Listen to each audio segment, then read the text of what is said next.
Doctora, ¿qué tal? Buenas noches. Doctora. Buenas noches. ¿Qué tal? ¿Cómo está, doctor? Buenas noches. Chicos, ¿cómo están? Buenas noches. Estoy prendiendo mi cámara, pero parece que no funciona bien, no se ve la imagen. A ver, si no,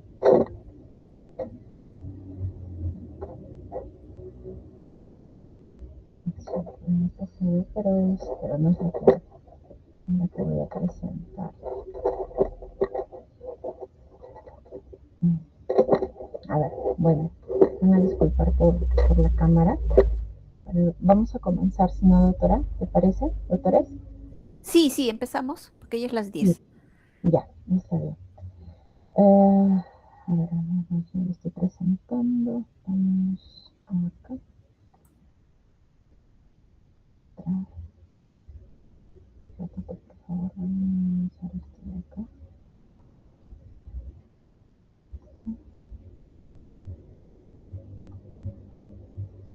Creo que sí se ve la pantalla completa. Ya, muy bien.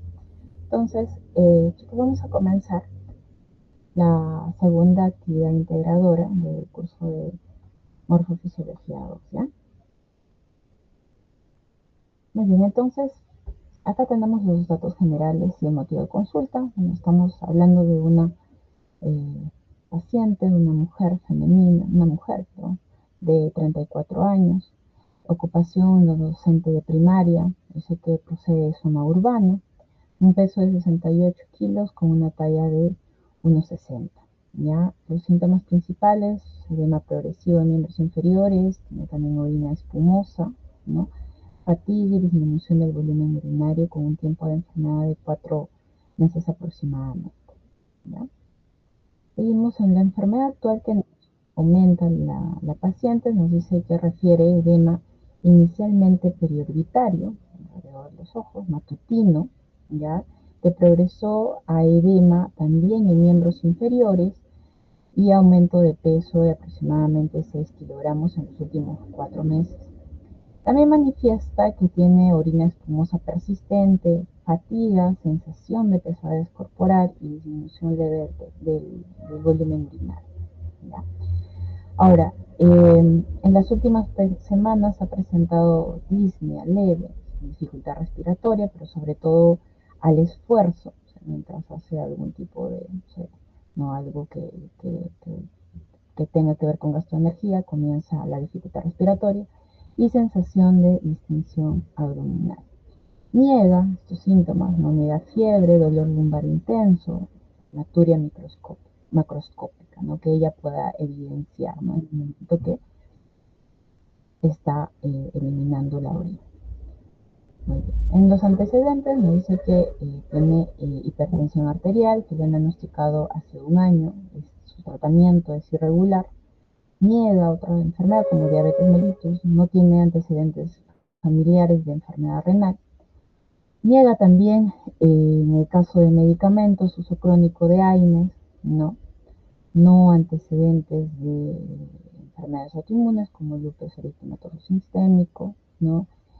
Y ha tenido, me dice que infecciones respiratorias altas recurrentes, ¿no? Es importante preguntar al paciente, ¿no?, qué medicamentos consume, también porque pueden generar, ¿no?, nefropatías por AINES, ¿no?, o daño renal por AINES. Y también antecedentes inmunológicos, ¿no?, antecedentes inmunológicos que están relacionados a la larga con el daño en la estructura renal, ¿ya? Muy bien, entonces en el examen físico nos habla de que tiene una presión arterial de 150/95, lo que hemos estudiado está elevado, ¿no?, valor normal de 120/80, una frecuencia cardíaca 92, bueno, dentro de lo normal, tenemos frecuencia respiratoria de 20, una temperatura de 36,8 grados centígrados. Saturación 96, larga estar saturando bien.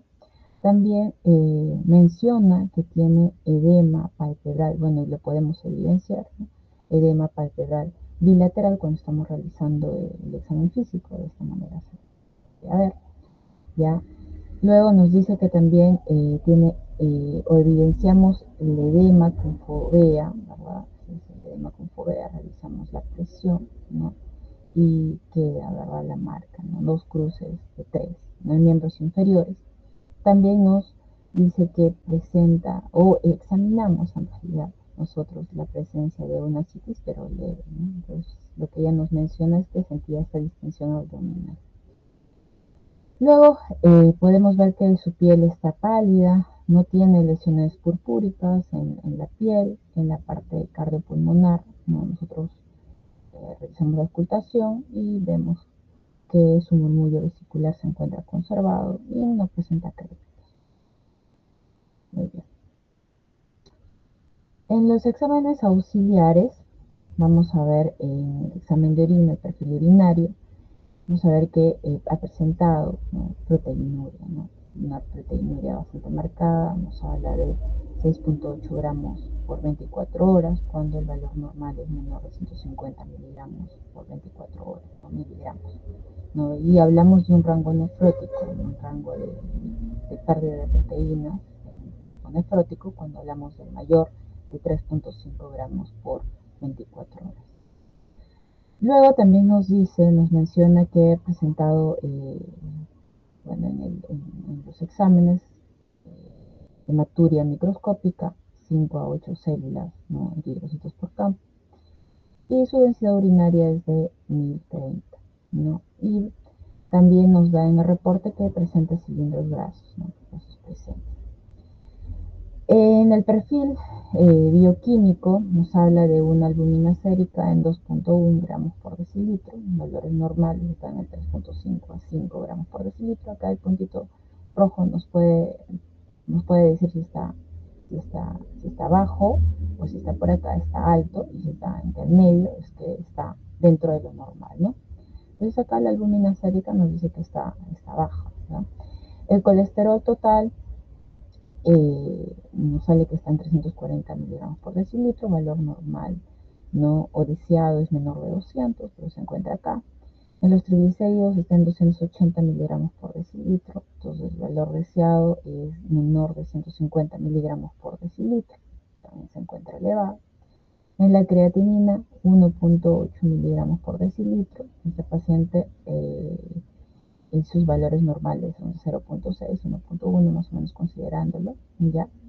Y la urea 62 miligramos por decilitro, el valor normal está entre 15 y 40 miligramos por decilitro, entonces también está grave. Entonces, en el caso de se le estima su tasa de filtración glomerular, ¿no?, y está en 42 mililitros, ¿no? Entonces, acá lo podemos clasificar, ¿no?, que ya tiene esta paciente una enfermedad renal crónica o un estadio 3B, ¿no? Está menor de lo normal que nosotros hemos estudiado, ¿no? Es menos más de 90 a 120 lo que hemos estado estudiando en las clases, ¿no? Muy bien. En el perfil inmunológico, inmunología básica, también es importante porque, como hemos estado viendo, en el momento que preguntamos, ¿no?, sobre los antecedentes patológicos, ¿no?, pacientes siempre hay que preguntar si tiene enfermedades autoinmunes o si tiene parientes que han tenido enfermedades autoinmunes, ¿no? Entonces, pero igual le realizamos los exámenes, ¿no?, de autoinmunidad, tenemos el ANA, el anti-DNA, no negativos, nos ayuda para ver la posibilidad de lupus, ¿no? Complemento también, ¿no?, los C3 y C4 tomamos, nos salen normales, y también tomamos serología, ¿no?, de VIH, hepatitis B, hepatitis C, que también nos sale negativo. Entonces descartamos las causas secundarias sistémicas e infecciosas. Luego se le toma también una ecografía renal en el riñón derecho, mide 10.5 centímetros, 10.3 en el riñón izquierdo, y los hallazgos que tiene es que la ecogenicidad cortical se encuentra aumentada de forma bilateral y la diferenciación córtico-medular se encuentra disminuida. No se evidenció tampoco hidronefrosis, no se evidenció litiasis, o sea, cálculos. Y lo que se pudo interpretar en la ecografía, que había cambios compatibles con la enfermedad renal crónica, ¿no?, parenquimatosa. También se le tomó una biopsia renal a este paciente, ¿ya? Y se vio que algunos glomérulos mostraban esclerosis segmentaria afectando solo una porción del penacho capilar. Se vio que la lesión era focal, que no comprendía todos los glomérulos de la muestra. También se observó obliteración parcial de las asas capilares glomerulares por material ganglino y en la matriz extracelular, túbulos con signos de daño tubular leve, presencia de gotas de reabsorción proteica y atrofia tubular focal. Intersticio con fibrosis leve a moderada. ¿Ya? En el caso de la inmunofluorescencia, se vio depósitos inespecíficos de IgM y de C3 de complemento, ¿no? En áreas esclerosadas, sin patrón granular difuso típico de glomerulopatía membranosa para hacer la diferenciación. Y también se le tomó una microscopía electrónica, ¿no? Para confirmar, y se vio borramiento difuso de pedicelos de podocitos. Disculpe. Alteración también de la barrera de filtración glomerular y no se observaron depósitos inmunes subepiteliales prominentes, ¿no? Lo que nos dice en la biopsia, lo que es el resumen, ¿no? Del patrón óptico, ¿verdad? Inmunofluorescencia y la microscopía electrónica también. Muy bien. Entonces, la paciente presenta edema y proteinuria mayor a 3.5 gramos por 24 horas, hipoalbuminemia, hiperlipemia, como vimos, ¿verdad? En los exámenes de laboratorio, el colesterol y el triglicéridos estaba bastante aumentado, el nivel normal, el nivel deseable, ¿no? En el plasma. También se evidenció cilindros grasos, ya vamos a explicar, ¿no? Por qué podría estar pasando eso, ¿no? Y estos criterios son compatibles con el síndrome nefrótico, ¿no? Entonces, también la biopsia nos mostró esclerosis focal y segmentaria con borramiento de los pedícelos, ¿verdad? ¿No? Lo que confirmaría también una glomerulosclerosis focal y segmentaria. Y como no se encontró secundarismo, podríamos decir que es primaria. Hubo elevación de creatinina, ¿no? Y hubo una tasa de filtración glomerular que estuvo disminuida, 42 mililitros por minuto, ¿no? Entonces eso indica una progresión a una enfermedad renal crónica, ¿ya? Entonces básicamente esto es el caso que les tenemos preparados nosotros para poder ser analizado ya en el ámbito de anatomía, histología, y conmigo vamos a ver la parte de fisiología. Entonces, vamos a ver si hay alguna pregunta del caso, no, para comenzar con la parte de anatomía, no, con el doctor Valderrama.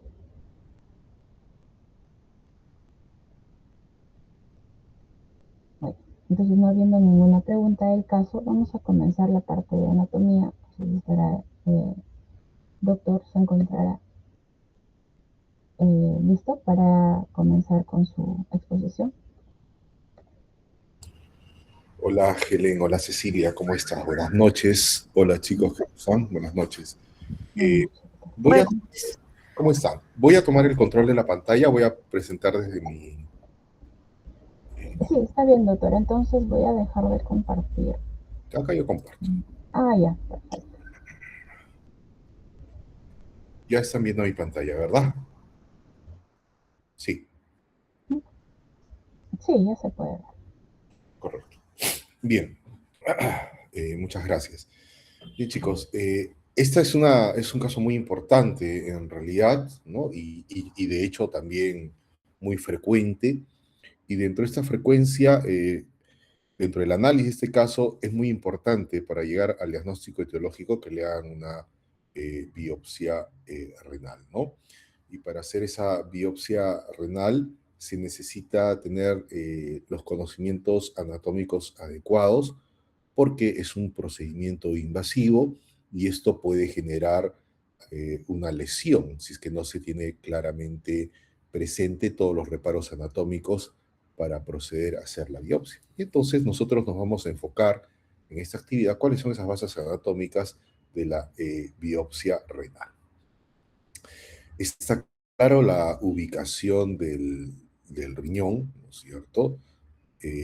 ¿Dónde está ubicado el riñón? Recuerden que más o menos nosotros tenemos parámetros desde T12 hasta más o menos L3, ¿no? Entonces esa es la ubicación que tiene los riñones si tomamos como referencia la columna vertebral. ¿Bien?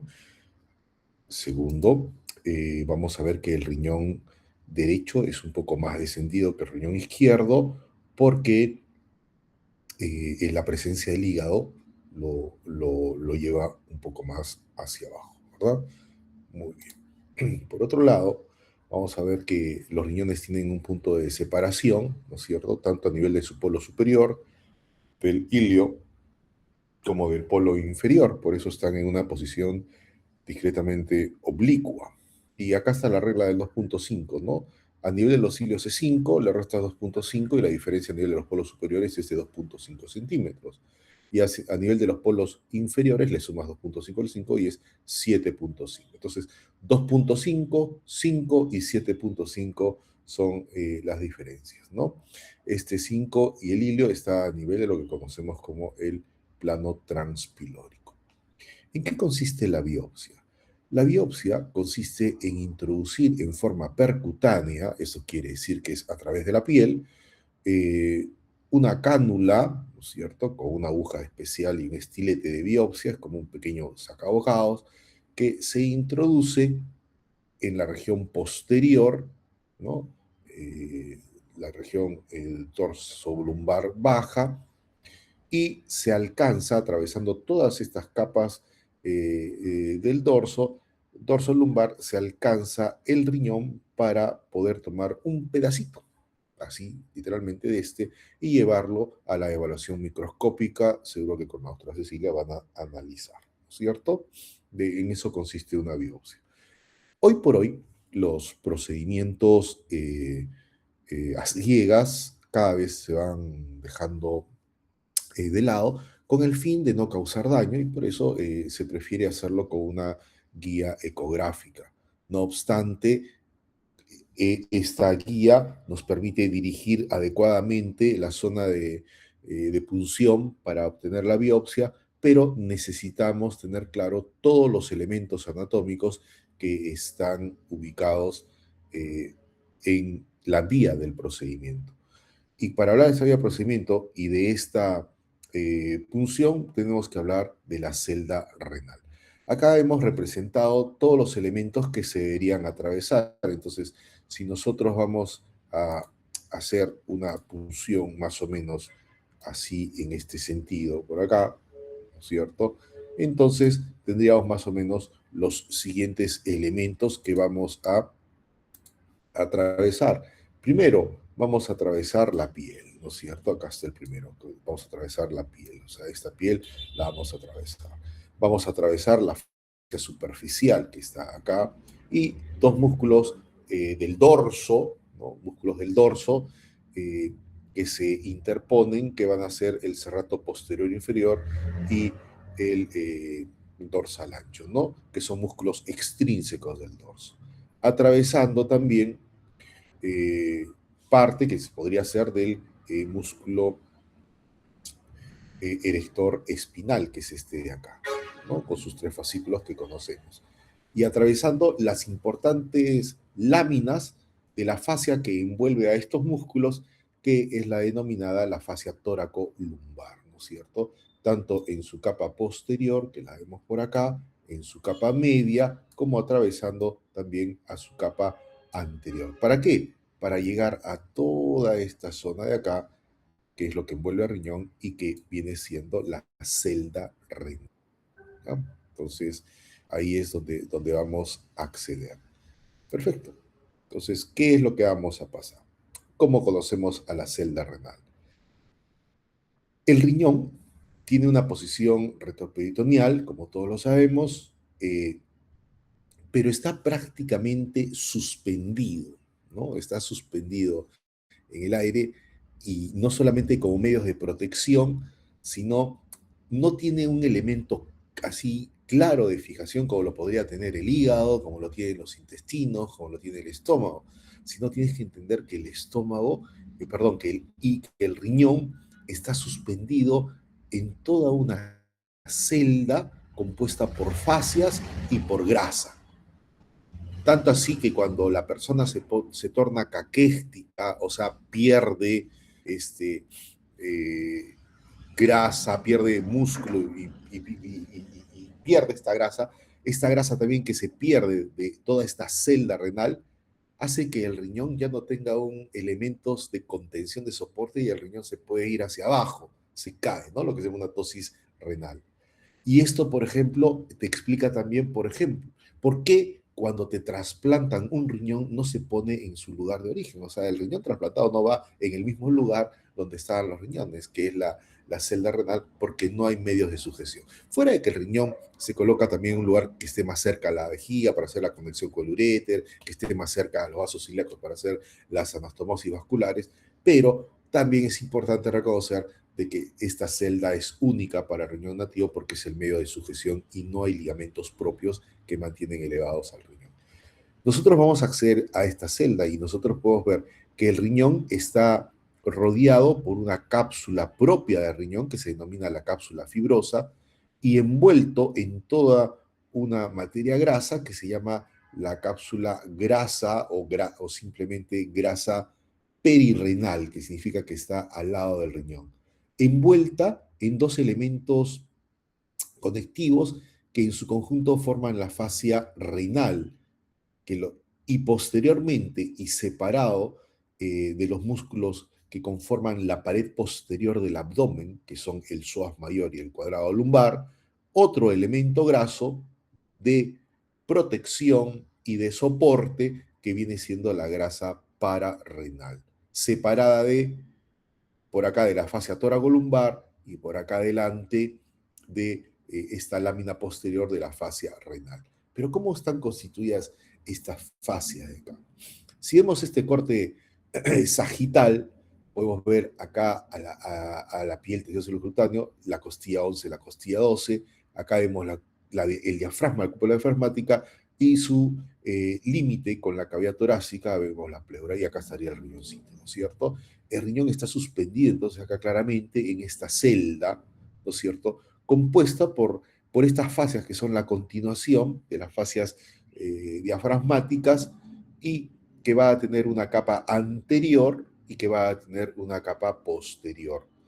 Estas dos capas en su conjunto forman la fascia renal y la fascia renal está rellena de una grasa que envuelve el riñón que se denomina la grasa perirrenal. ¿Correcto? Ahora, acá la terminología anatómica actualmente ha generado algún cambio cada cierto tiempo. Ustedes saben que en anatomía se van generando algunos cambios, ¿no?, de nomenclatura, y ustedes recordarán que esta fascia posterior, ya han hecho esta anatomía, era la famosa fascia de Sacker-Kandel, ¿no? La fascia de Sacker-Kandel es esta fascia posterior, y la anterior es la fascia de Todd, ¿verdad? Así. Bien. Bueno, lo que debemos decir que la mayoría actualmente de textos le estamos denominando ahora a esta fascia de Todd como clásicamente fascia de Gerota, ¿ya? A la lámina propiamente anterior.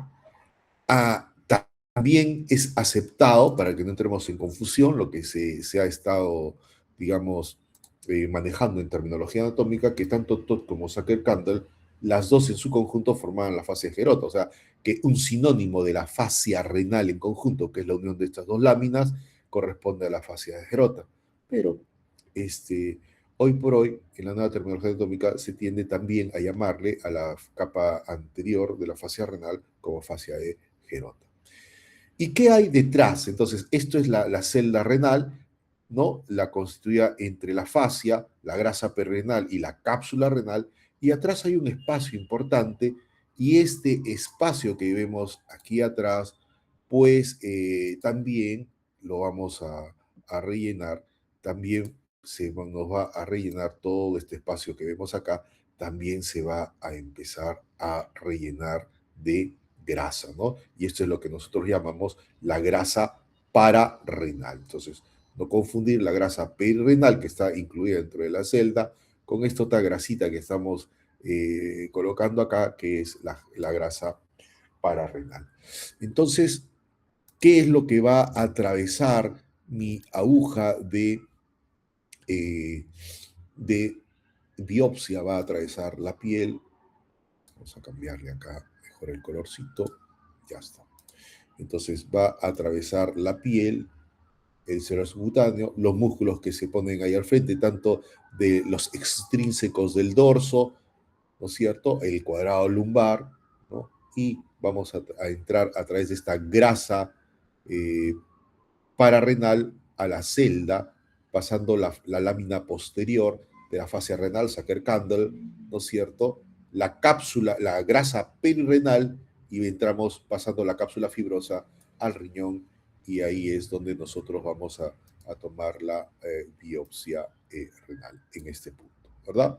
Ahora, podría ser de que nos desviamos un poco y se podría comprometer el músculo psoas, que es el músculo también que forma la pared posterior, sí, también es cierto, ¿no? Por por una simple relación anatómica, ¿correcto? Y finalmente hay que tener consideración, mira, acá está la costilla 12 y acá está el paquete vasculo nervioso intercostal 12, que le vamos a llamar subcostal. O sea, está nervio, arteria y vena subcostales, que hay que tenerlo en consideración y que están incluidos acá en toda la grasa pararrenal. Acá los tenemos, pero ¿quién más está pasando por la grasa pararrenal? El nervio iliohipogástrico y el nervio ilioinguinal, ¿no? Estos dos nervios que vienen del E1 del plexo lumbar.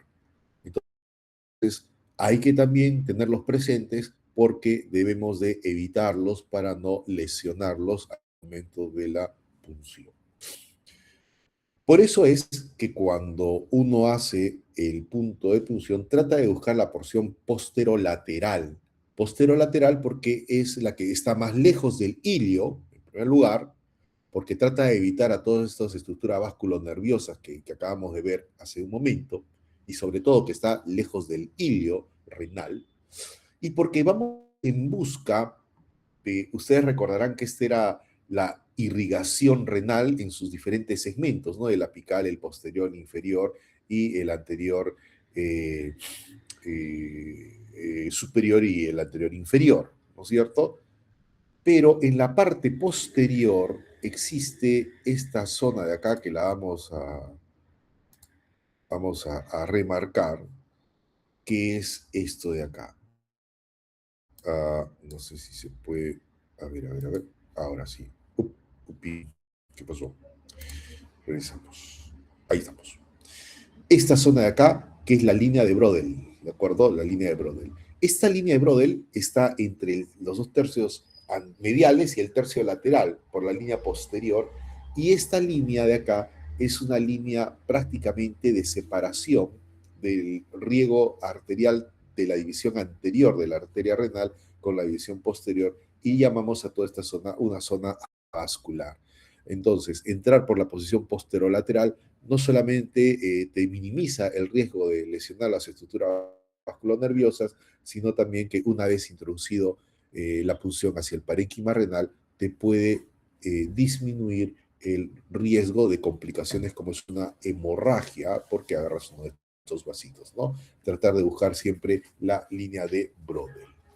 Bien, y entonces esos son los elementos que nosotros debemos tener en consideración para hacer una biopsia renal. Y es la razón cómo aplicamos los fundamentos de la anatomía en este procedimiento y en todos los procedimientos. Nunca hagas un procedimiento si no tienes clara cómo es la anatomía. La forma de aprender un procedimiento no es punza acá, 1 centímetro abajo, 2 centímetros arriba y acá se hace la punción. No, tienes que tener un mapeo general de cómo es la anatomía de la zona donde tú vas a trabajar para que no generes complicaciones ni riesgos al paciente. Y eso es todo. Muchas gracias. Muchas gracias, doctor Valderrama, por su explicación anatómica y fundamentando la parte de la biopsia renal. Entonces, continuando con la exposición del caso, vamos.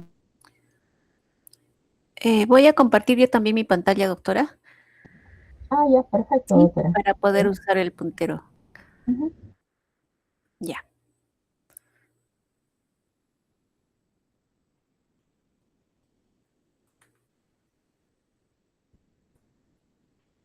Bien, a ver. Hemos escuchado entonces la importancia de conocer los reparos anatómicos para poder tomar una biopsia y ahora en cuanto a de dónde tomar la biopsia, recuerden ustedes la composición anatómica y la composición histológica, la micro y macroanatomía del riñón, que nos lleva a recordar que este órgano importante tiene una zona cortical y una zona medular y una zona que es la pelvis que se comunica con el urétero. Y todo este órgano envuelto por una cápsula de tejido conectivo. ¿De dónde es que nosotros vamos a tomar la biopsia? La biopsia la vamos a tomar en esta zona, en la zona cortical. ¿Por qué específicamente de la zona cortical? Porque recuerden ustedes que a este nivel, en la corteza, en la cortical del riñón, nosotros vamos a encontrar a los corpúsculos renales constituidos por su glomérulo renal y su cápsula de Bowman, y es justamente en esta zona en la que se va a producir la principal alteración, en este caso de pacientes con síndrome nefrótico. ¿Ya? Entonces, por eso es importante la biopsia a nivel de la zona cortical. Miren cuán importante es entonces que nosotros recordemos que en la zona cortical está la zona de los glomérulos. Ahora, nosotros también al momento de hacer la biopsia, entonces tenemos que calcular la profundidad, tenemos que calcular las capas que vamos atravesando y calcular hasta qué profundidad nosotros vamos a introducir esa aguja. Y para ello también nos ayuda la guía ecográfica, como decía muy bien el doctor Valderrama. Muy bien, entonces ya nos orientamos de dónde se toma la biopsia. Hay biopsias que se hacen así, que llegan como cilindros. Nosotros vamos a ver así como cilindros al microscopio, no vamos a ver los cortes histológicos que ustedes han visto así completos. Y estas biopsias tienen que tener requisitos. Entonces, dentro de los requisitos, por ejemplo, es que tenga de 7 a 10 glomérulos en esa biopsia, que es como un cilindro, algo así como esto. Muy bien. Ahora, habíamos dicho que en este paciente con síndrome nefrótico, la principal estructura que se afecta está a este nivel. Entonces, ustedes me dirán cuál es ese nivel. Recuerdan entonces que nosotros habíamos hablado mucho sobre la nefrona. Entonces, la nefrona está constituido por los túbulos contorneados proximal, distal, el asa de Henle, pero también incluye a el corpúsculo renal. Entonces, en este paciente específicamente se daña esta zona como lesión principal. ¿Qué componentes tenemos aquí? Tenemos una cápsula y tenemos acá el glomérulo. En el diagnóstico que ustedes han visto al momento de presentar el caso, decía que había daño focal y segmentario. ¿Qué quiere decir focal y qué quiere decir segmentario?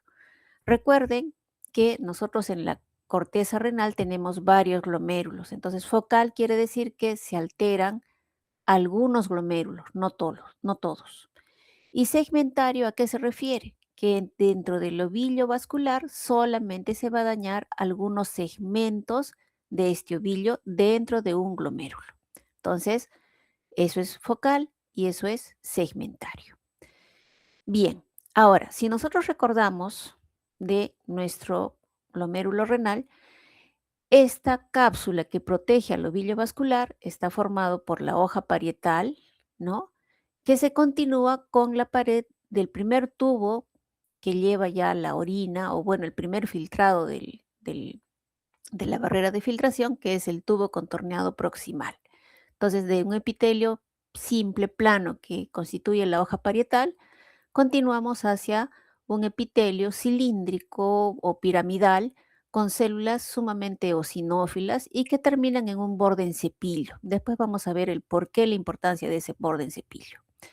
Vemos un espacio, que es el espacio de Bowman, y protegiendo a todo el ovillo vascular vamos a encontrar la hoja visceral de la cápsula de Bowman. Entonces, toda esta capa parietal, espacio de Bowman y la hoja visceral constituyen la cápsula de Bowman. ¿Qué están protegiendo? Una parte importantísima del riñón, que es este ovillo vascular, que se forma por la división que hace una arteriola, que es la arteriola aferente, y que se va dividiendo sucesivamente en vasos más pequeños, que son los capilares sanguíneos glomerulares. ¿Cómo son estos a la vista, al microscopio óptico? Son vasos de pared muy delgadita, es como si estuvieran trazándose ahí una línea. Así se ven en el estudio microscópico de un riñón normal. En el caso del paciente, ustedes han leído que habla de fibrosis, que habla de hialinosis, ¿no? Entonces, ¿por qué? Porque en el paciente ya esto se altera. Entonces, por eso la importancia de que ustedes recuerden cómo es la histología de un órgano para después poder interpretar esos cambios. Y después vamos a hacer un resumen de cómo es que esto se altera y por qué. Entonces, tenemos aquí, decíamos, los capilares sanguíneos glomerulares y hay unas células que están por fuera que son muy importantes, que son las células mesangiales intraglomerulares. ¿Ya? Entonces, eso va por dentro del ovillo vascular y por fuera protegiendo está la hoja visceral. ¿Por qué es importante esta hoja visceral? Porque ahí están unas células que se llaman podocitos. Entonces, estos podocitos, junto con las células endoteliales de los capilares, más una membrana, van a formar la barrera de filtración glomerular. En estos pacientes, entonces, ¿por qué es importante esta barrera? Porque es justamente la que se altera. Esta barrera no va a funcionar bien y cuando no funciona bien, permite no solamente el paso de desechos o el paso de algunas moléculas, sino que permite el paso de proteínas que son moléculas grandes que no debieran pasar por esta barrera, pero como se daña en el caso de estos pacientes, entonces estas atraviesan la barrera de filtración, llegan al espacio de Bowman y empiezan a circular por todo el sistema de túbulos de la nefrona. Y es así como se empieza a producir el daño. Entonces, pero el primer nivel es a nivel de la barrera de filtración glomerular. Esta es una coloración de paz que nos permite ver entonces, ¿no? Mejor la pared de los capilares sanguíneos glomerulares. Recordemos la estructura de estos capilares sanguíneos.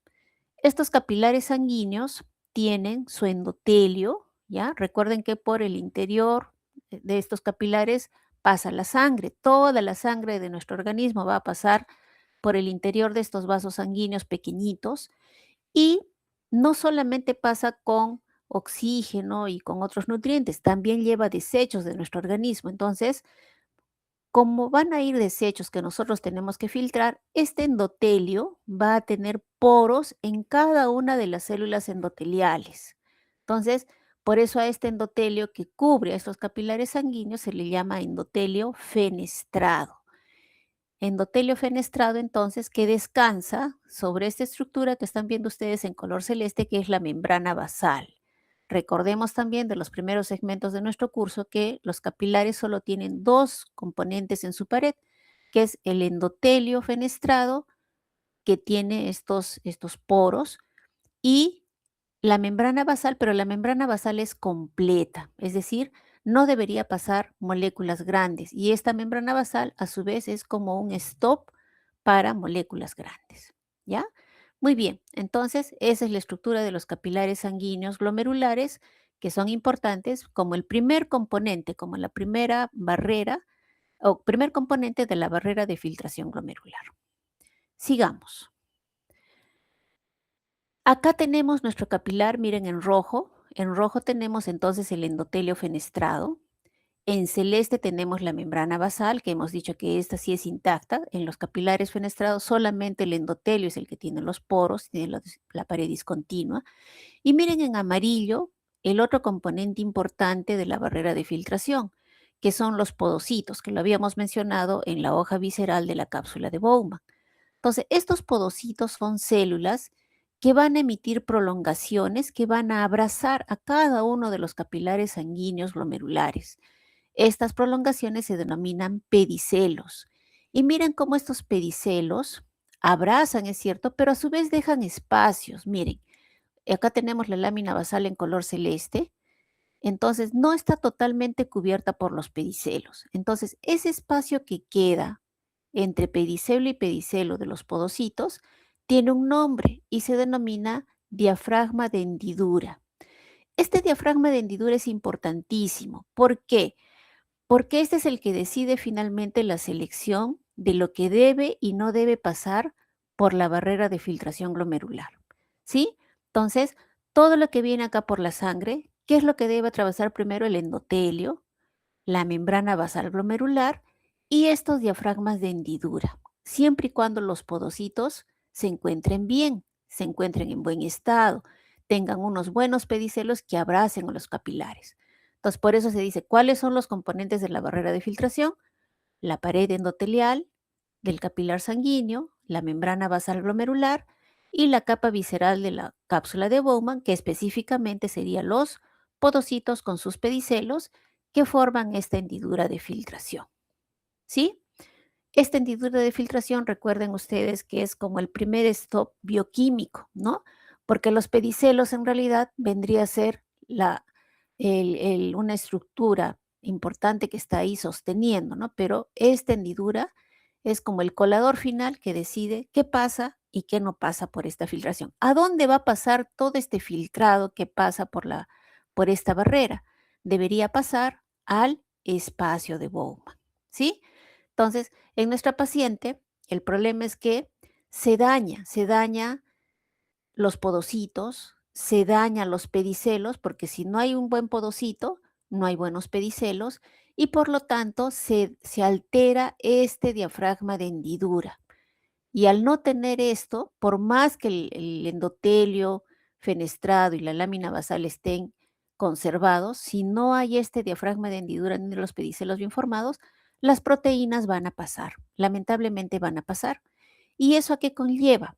Eso conlleva a que, por un lado, pasen estas proteínas y dañen los túbulos. ¿Cuáles túbulos tenemos nosotros en el riñón?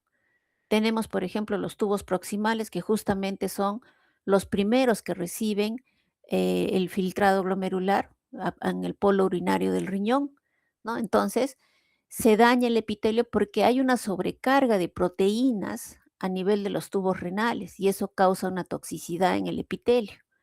Y no solo eso, sino que además, ustedes recuerdan que la paciente tenía edema. Entonces, esa pérdida de líquido hace que el espacio que queda entre los túbulos, este espacio que queda, como aumenta ese espacio por la presencia de los líquidos, comprime los túbulos y comprime también los vasos sanguíneos. Por lo tanto, al no haber un adecuado fluido de sangre, también se produce que aquí se puede dar una necrosis de los túbulos. ¿Por qué? Porque no llega oxígeno. ¿Qué más se puede producir? Como son tantas proteínas que no deberían estar aquí tantas proteínas, entonces se taponan estos túbulos y por lo tanto se forman como una especie de cilindros y eso aumenta aún más el daño a nivel de las otras estructuras adyacentes al glomérulo renal. Pero lo importante, como decimos, ¿de dónde parte? De la barrera, del daño de la barrera de filtración glomerular. Ahora, hay otra estructura importante en el riñón que es el aparato yuxtaglomerular. ¿Se verá alterado? Sí, también se va a ver alterado el aparato yuxtaglomerular. ¿Por qué? Porque recuerden ustedes que la paciente tiene edema. ¿Por qué se da ese edema? Porque hemos dicho que la paciente pierde proteínas y al perder proteínas, entonces, eso hace que se produzca un edema a nivel del intersticio. Y ese edema entonces hace que el flujo de sangre disminuya. Por lo tanto, también el cloro, el cloruro de sodio que va por sangre también disminuye. Y cuando pasa acá el contenido que va por el tubo contorneado distal, la mácula densa detecta, recuerden que la mácula densa es un quimiorreceptor de los niveles de sodio, entonces va a detectar que el nivel de cloruro de sodio está bajo y va a mandar la alerta a las células yuxtaglomerulares para que segreguen renina. Recuerden entonces que se desencadena después el sistema renina, angiotensina, aldosterona, y eso va a hacer que se trate de controlar la presión arterial sistémica, pero igual tenemos acá un daño a nivel del glomérulo. Entonces, es una respuesta que se da en forma compensatoria, pero finalmente hay más daño, ¿no? Porque no se logra compensar y el paciente al final termina con más edema. ¿Ya? Entonces, componentes que se alteran, repito, la barrera de filtración glomerular, indirectamente se altera los túbulos y también se altera secundariamente, o sea, como una función compensatoria, se altera el aparato yuxtaglomerular. Aquí están los túbulos entonces que, recordemos, eran, por ejemplo, en la zona medular, el asa delgada de Henle, constituida por un epitelio simple plano, el asa gruesa de Henle, que tiene un epitelio cúbico, pero muy bajito, tal es así que el citoplasma a las justas y alcanza a cubrir a los núcleos de las células. Y bueno, los tubos colectores, que si bien no son parte de la nefrona, pero también se van a ver afectados, en cierto modo, por esta gran cantidad de proteínas que atraviesan la barrera de filtración glomerular y que recuerden que este tubo colector tenía sus células de bordes bien definidos, con citoplasma pálido, ¿no? Y es uno de los que se puede identificar con mayor facilidad justamente por los bordes definidos de sus células. Aquí, para recordar, solamente los componentes del aparato yuxtaglomerular, la mácula densa, que hemos dicho que es la que detecta, ¿no? Ese nivel de cloruro de sodio que pasa a través del tubo contorneado distal.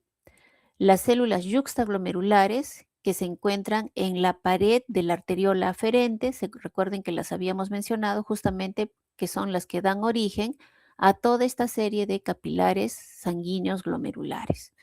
Y finalmente otro componente importante que son las células mesangiales extraglomerulares que se encuentran aquí entre ambos componentes, entre las células yuxtaglomerulares y la mácula densa, ¿no? Entonces, este de aparato yuxtaglomerular, muy importante también en nuestro riñón, también en cierto modo se ve comprometido secundariamente por el daño inicial de esta barrera de filtración glomerular. Y bueno, eso es en todo en lo que quería presentar de nuestra barrera de filtración glomerular que se daña en este paciente. Si hubiera alguna duda, si no, pasamos a la parte de fisiología. Para que vean, jóvenes, la importancia de conocer la parte normal y cómo nos permite entender mejor el daño que se produce y que nos explica cómo es que va a evolucionar una enfermedad. Gracias, doctora Helen. Ya, doctora Cecilia, muchas gracias también por su explicación, la parte histológica, que me va a ayudar a complementar con la parte fisiológica. Muy bien, chicos, entonces vámonos por la parte final. Solamente me confirman si es que, a ver, Sí se ve. sí se ve, ¿verdad? Nos vamos para la parte de histología, de fisiología. Muy bien, entonces, no disculpa por la voz, pero estoy, me estoy enfermando un poco de la garganta, que estoy con un proceso faringitis.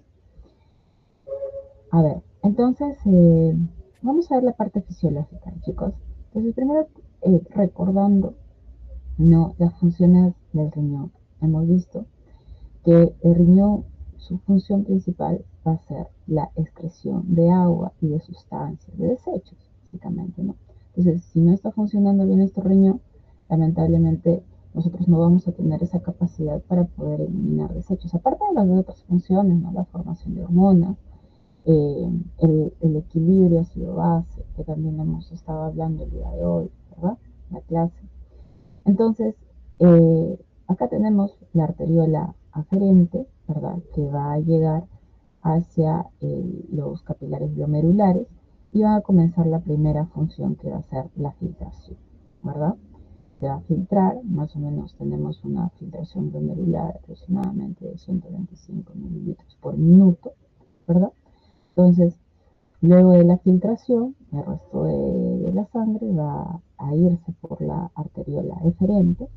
Este filtrado va a ser reabsorbido sobre todo, ¿verdad? Va a haber secreciones de algunas sustancias que no pudieron ser filtradas, pues sobre todo en la reabsorción vamos a hablar de una reabsorción de 124 mililitros por minuto. Entonces, la última función que va a ser la excreción, estamos hablando de que tendría que quedar 1 mililitro por minuto, ¿verdad? Eso es para recordar las funciones de la parte de la nefrona, que es la unidad de estructura de riñón. Entonces, la excreción va a ser igual a la filtración menos la reabsorción más la secreción, ¿no? Simplemente para acordarnos de eso. Ahora, por otro lado, ya la doctora Díaz les ha dado una clase de lo que es la parte de barrera de filtración glomerular, entonces la importancia que tiene tener esta microestructura no saludable, por así decirlo, ya que si tenemos algún daño, ya sea en las tres partes de la barrera, que está compuesto por el endotelio, por la membrana basal o por la parte visceral de la cápsula de Bowman, que está compuesto por los podocitos, entonces nosotros vamos a tener una falla en la filtración. Y me digo por falla la filtración, porque la filtración, como hemos visto, es un ultrafiltrado. Ya es un ultrafiltrado que no debería dejar pasar eh, moléculas grandes, ¿no? Moléculas que pasen esa barrera de filtración que eh, ya fue explicada, ¿no? Entonces, más o menos, el tamaño de la molécula aproximadamente que se puede dejar pasar es menos de 3 nanómetros, ¿no? Una hendidura que nos dicen que puede, que va a dejar pasar moléculas de 40 a 140 Armstrongs, ¿no? Que también lo vimos en la clase teórica. Y entonces, con esas particularidades, nosotros no deberíamos dejar pasar ni eritrocitos, ni mucho menos leucocitos, que son más grandes, ¿no? Y proteínas que sean también de tamaño considerable. Podríamos dejar pasar aminoácidos, sí podría pasar, igual lo vamos a resolver. Pero tenemos que ver que proteínas de gran tamaño no deberían pasar, ¿no? Como por ejemplo inmunoglobulinas. Entonces, sin embargo, no solamente va a depender del tamaño de la molécula, ¿no? Vimos que hay algo importante que va a ser la carga de la molécula, ¿no? Y que nosotros vamos a tener una carga en esta barrera que va a ser una carga negativa, ¿no? Dada por las proteínas que van a negativizarla, sobre todo la parte de paransulfato, ¿verdad? Ya también lo hemos estudiado en la parte teórica. Lo cual va a hacer que las proteínas básicamente van a tener también una carga negativa, entonces en el momento en que tratan de filtrarse, se repele, ¿verdad? Entonces la carga negativa no se va a filtrar y la carga positiva sí se va a filtrar, ¿no? Sin embargo, puede existir no, moléculas de albúmina que, como de su tamaño de la albúmina está al límite de poder ser filtrado, puede pasar, ¿no? Puede pasar, ¿no? Entonces tenemos una filtración más o menos de 5.000 miligramos por día, ojo, ¿no? 100% que podría darse, ¿no? Y se da. Entonces, pero vamos a reabsorberlo. Ahora vamos a repasar cómo se da esa reabsorción de las proteínas en el túbulo proximal, perdón, ¿no? 4.950 miligramos por día, 95%. Va a pasar el asa de Henle, ¿no? Y nosotros vamos a ver que ya comenzando en la parte final del asa de Henle, hasta llegando al túbulo distal, se van a formar unas proteínas propias del túbulo que se llaman las uromodulinas, ¿no? Que es la secreción de más o menos de 50 a 100 miligramos por día. Estas uromodulinas también se les conoce como proteínas de Tang-Horsford, ¿no? En realidad son proteínas, ¿no? Mecanismos de protección del túbulo. esto lo podemos encontrar, ¿no? Como cilindros dialinos cuando hacemos nuestro seguimiento urinario, ¿no? Podrían aumentar en el caso de una persona que hace ejercicio, etc. Entonces, la excreción máxima de proteínas que puedo tener es de 50 a 150 miligramos por día, ¿ya? ¿No? Ese es lo máximo de proteínas que una persona debería tener.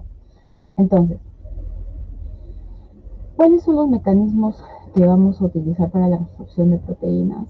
El principal va a ser, sobre todo en la parte de la albúmina, el mecanismo de megalina-cubulina, ¿no? Entonces, este mecanismo en los cuales este complejo megalina-cubulina se va a estar en la parte apical del túbulo, ¿verdad? Túbulo proximal, que es la luz del túbulo, y van a comenzar a captar la albúmina que ha sido filtrada, que se ha escapado de nuestro mecanismo de filtración, ¿no? Entonces, nuestra barrera.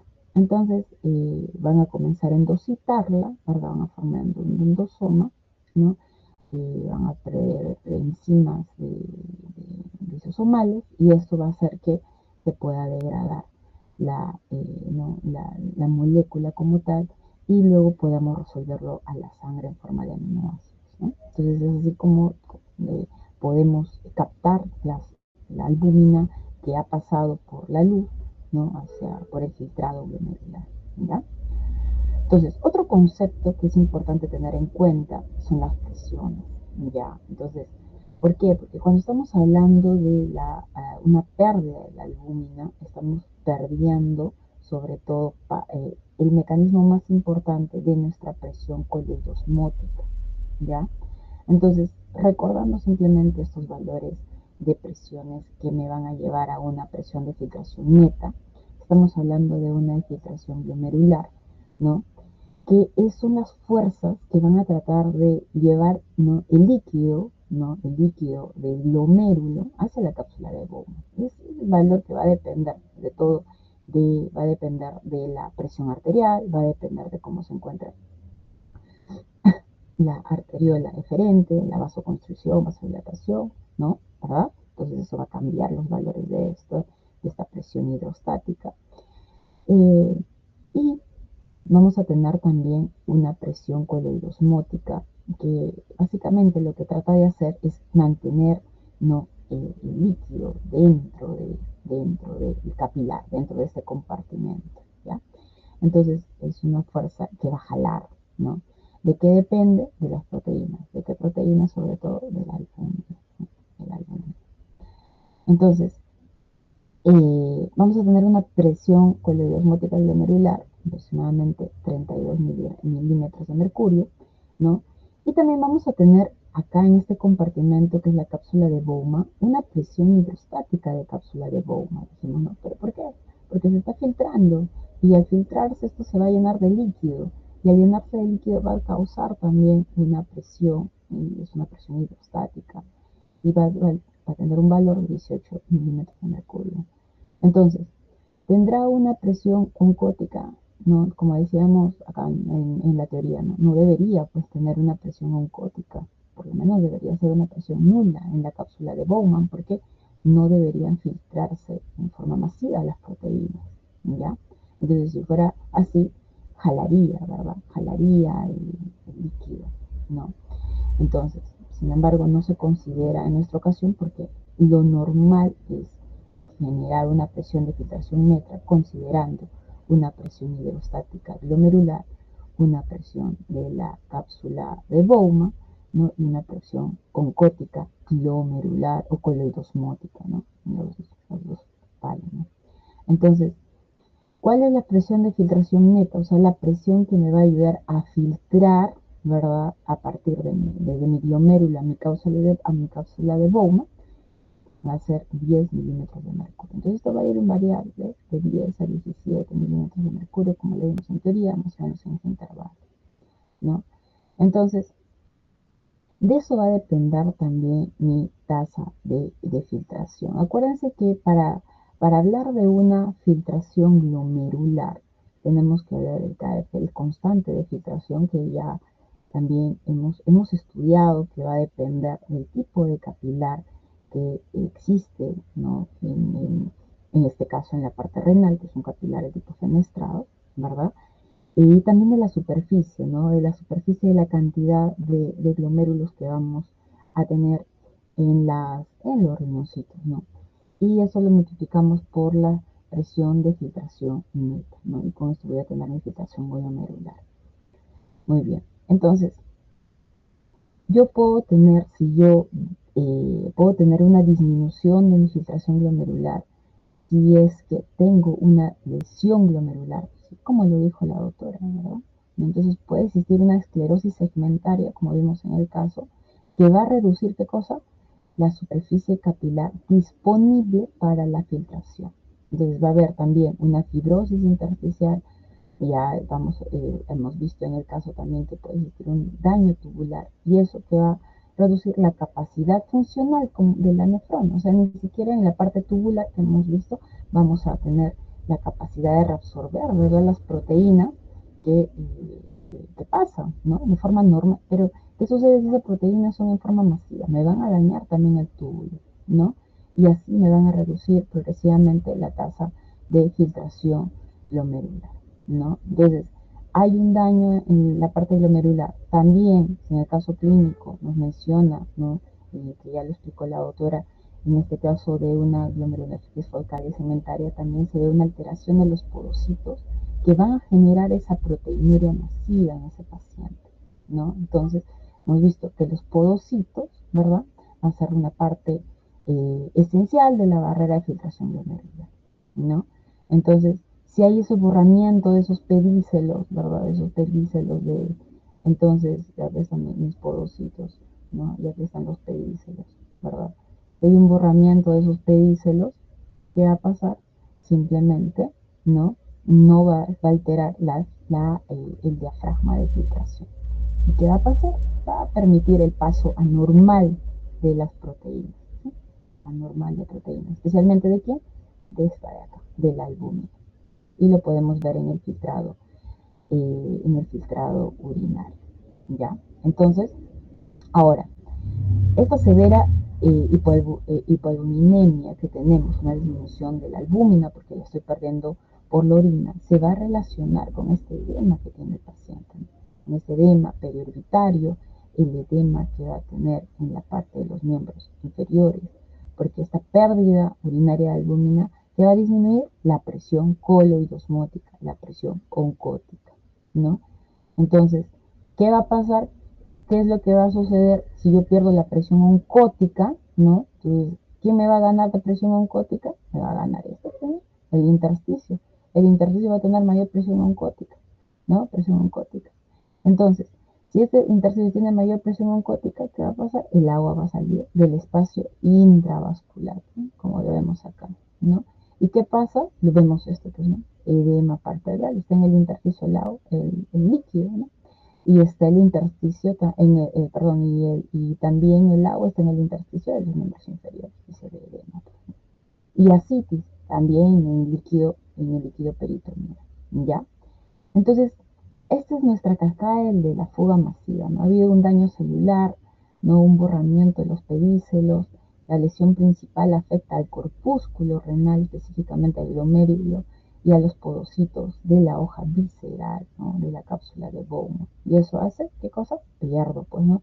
Pérdida de la integridad de esta barrera que explica esa proteinuria. Falla también de qué?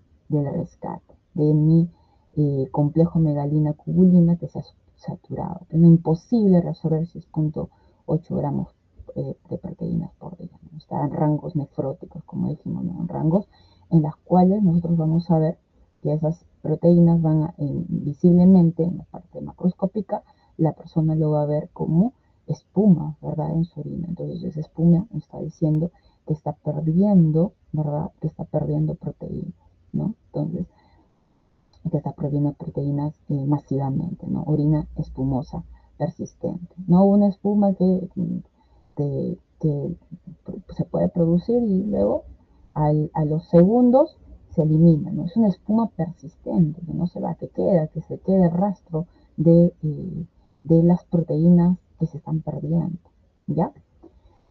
Y lo otro que es importante entender es este sistema, que como lo dijo la doctora, se va a activar. Pero ¿por qué se va a activar si tengo bastante líquido en todo el intersticio, ¿verdad? Porque no tengo líquido en la parte plasmática. O sea, el cuerpo reacciona a ese, ¿dónde está el líquido? Entonces, tenemos que activar nuestros potenciadores de aumento de presión arterial. ¿Quiénes son? El sistema renina-angiotensina aldosterona, ¿verdad? Entonces dijimos que se va a comenzar a producir la renina por las células extraglandulares que están en la arteriola aferente, como producen la renina. Esto van a activar, ¿qué cosa? Mi angiotensina 1, que salió a partir de mi angiotensinógeno. ¿Por qué? Porque el hígado también tiene sus sensores que le dicen, oye, tienes que producir angiotensinógeno para poder producir, ¿no? Convertirla en angiotensina 2, ¿no? Estamos bajando la presión arterial. Entonces, lo convierte en angiotensina 1, la enzima convertidora de angiotensina, lo potencia, ¿no? Y lo convierte en angiotensina 2. Esta angiotensina 2 tiene varias funciones, no solamente la activación de la formación de aldosterona, ¿sí? Es cierto, ¿no? Es importantísimo la formación de aldosterona para la absorción de sodio, ¿no? Sodio, cloro y la excreción de potasio. Y no se voy a jalar agua también líquido, ¿no? Sino también, miren, activación del sistema simpático, ¿no? Para la vasoconstricción, ¿no? También vasoconstricción arteriolar. Vamos a tener receptores en las arteriolas de angiotensina 2 y también va a estimular, ¿qué cosa? La formación de ADH. Con todo eso debería aumentar, ¿qué cosa? Aumentar también la, la cantidad de agua en mi intravascular, ¿verdad? Y eso que me va a producir aumento de la presión arterial. Mi paciente está con hipertensión arterial, ¿ya? Muy bien. Entonces, ¿por qué la paciente presenta hipertensión arterial? O sea, esta pérdida de volumen efectivo intravascular por el edema activa mi sistema renina-angiotensina aldosterona, angiotensina aldosterona, ¿ya? Y esto favorece la retención de sodio y agua, vasoconstricción y aumento de la presión arterial, ¿ya? Muy bien, entonces, ya para hacer un resumen de todo lo que ha pasado en este caso, ya, vamos a ver, no existió una lesión inicial. ¿Qué cosa? El borramiento de los pedícelos de los podocitos. Están fallando mis pobres podocitos. Y acuérdense que los podocitos tienen una baja actividad mitótica. ¿Qué quiere decir? No se van a poder reproducir, así decirlo, ¿no? Entonces hay destrucción de la barrera de filtración glomerular. Entonces hay una fuga masiva, una proteinuria nefrótica, ¿no? Y luego voy a perder albúmina en la orina y eso también me hace que yo pierda volumen intravascular efectivo. Se da una hipoalbuminemia, ¿no? Disminución de la presión oncótica plasmática. ¿Y qué pasa con esta hipoalbuminemia? Porque no hemos hablado también de la parte de las lipoproteínas, de por qué el colesterol y por qué los triglicéridos también están elevados, ¿no? Eso también es importante. ¿Por qué? Porque estaban elevados. Porque es tanta la hipoalbuminemia que el hígado se desespera, ¿no? El hígado comienza a desesperarse y estimula la síntesis de proteínas plasmáticas y también de forma paralela va a estimular la producción de lipoproteínas, ¿no? Entonces eso le explica el aumento de colesterol y el aumento de triglicéridos. Y nosotros vamos a ver con esto, bueno, esta pérdida de volumen, activa el sistema renina-angiotensina aldosterona, retengo sodio, agua, ¿no? Se va a dar la vasoconstricción, lo que me lleva a una hipertensión arterial. Y este aumento de lipoproteínas me va a dar la hipercolesterolemia, hipertrigliceridemia también, ¿no? Entonces, y se van a observar cosas cilindros, ¿no? Cilindros grasos. Y esos cilindros grasos que se evidenció en el sedimento urinario o cuerpos ovales grasos, ¿no? Eso va a ser porque al aumentar, ¿no? El paso de esa proteinuria intensa que se está dando, también va a favorecer el paso de lipoproteínas en el filtrado. Entonces, las células tubulares van a intentar reabsorber, van a intentar reabsorber esos lípidos y van a generar esos cuerpos ovales grasos, ¿no? Entonces, y cuando estos lípidos se agrupan acá en el túbulo, me forman esos cilindros grasos, ¿no? Que yo lo voy a poder observar en mi sedimento urinario, ¿ya? Entonces, fuga de agua al intersticio, también, pues, ¿no? Pérdida de volumen intravascular efectivo, ¿ya? Entonces, básicamente eso se resume en la importancia de conocer la parte anatómica, la parte histológica y la parte fisiológica para poder interpretar las enfermedades que ya lo van a ir viendo a lo largo de la carrera. Entonces, ¿habría alguna pregunta, duda de casito? Hemos hecho un repaso, un pequeño repaso también de algunos conceptos para su examen de mañana. ¿Sí? ¿Todo bien? Muy bien, entonces, agradeciendo al doctor Valderrama, a la doctora Cecilia Díaz por su participación, y a ustedes, chicos, por poder ingresar a tan altas horas de la noche, ¿no? Entonces, recuerden que mañana también es su examen de la actividad integradora, junto con su examen teórico. Muchas gracias, Helen, muchas gracias, Cecilia, y a cada uno de ustedes, chicos. Que tengan una linda noche. Igual, gracias doctora, gracias Milton y nos vemos mañana en el examen. Espero Nos que vemos. haya sido de utilidad el caso para ustedes. Un abrazo. Disculpe, Cuídense. doctor Valderrama, no sé si me Sí, puede escuchar un momento. ¿Se me escucha? si quiera. Sí, doctor, buenas noches. Quisiera, a nombre de la mesa 1-4 de anatomía, si es que nos podríamos quedar en la llamada para conversar un tema con usted. No sé si se puede. Les mando un link, por favor. Sí, Está bien, gracias. gracias. Buenas noches. Buenas noches, hasta luego. Buenas noches, doctores, gracias.